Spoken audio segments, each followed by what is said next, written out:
Prue MacSween from Verve Communications. Hello, Prue. Great to Good to see see you. you. Your winner this week is One Nation. They've picked up an extra 2 Senate seats. Well, is it any wonder? I mean, they're really like the Reform Nigel Farage party. In fact, all the disillusioned Conservatives can see, you know, the anti-immigration, the fact that they want to get rid of net zero and, you know, Paris Agreement. I'm so glad for Pauline because I know so many Liberal voters who've voted not One Nation and they're a viable alternative, so good on her. Good on her. She speaks her mind, always has, authentic, has never backed down, never faltered. So I'm hardly surprised, to be honest. I agree. Yeah. Good on Pauline Hanson. Yeah. Well done to her.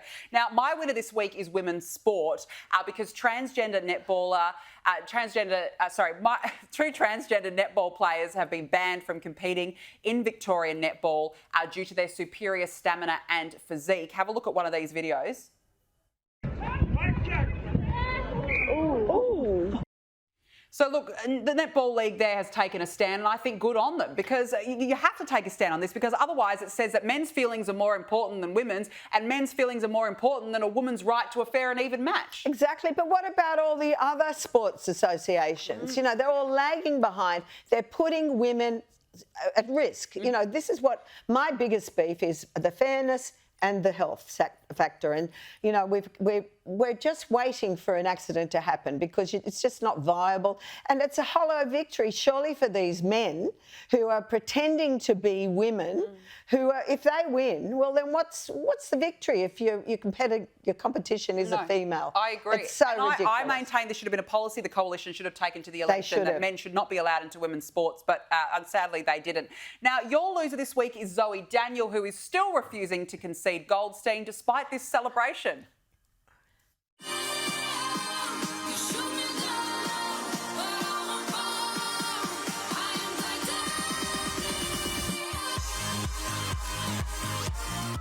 Well, look, it never gets old, does it? How embarrassing. She's suffering from a case of premature election syndrome, isn't she? I mean, wow, clearly. You know, these teal Sheilas are so entitled. They think they couldn't believe that they'd get that kind of rejection, you know, clearly.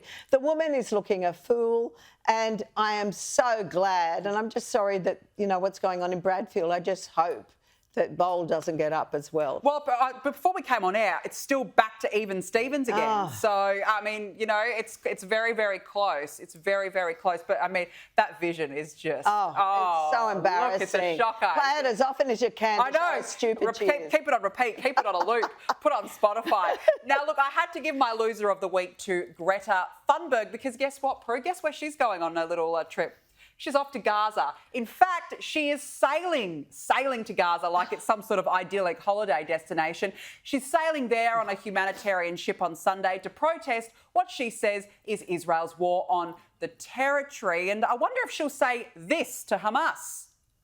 We are in the beginning of a mass extinction, and all you can talk about is money and fairy tales of eternal economic growth. How dare you? Well, I wonder who should be saying how dare you to. I don't think it'll be Hamas by the sounds. She's such an urban terrorist herself, she'll fit right in. But also I'm wondering if it's a secret deal from the Israelis to actually... All the Hamas terrorists will leave. If she's inflicted on them, I'm sure they may all decide to leave Gaza, wouldn't you? I mean, they'll get out of the tunnels or something. But look, you know what?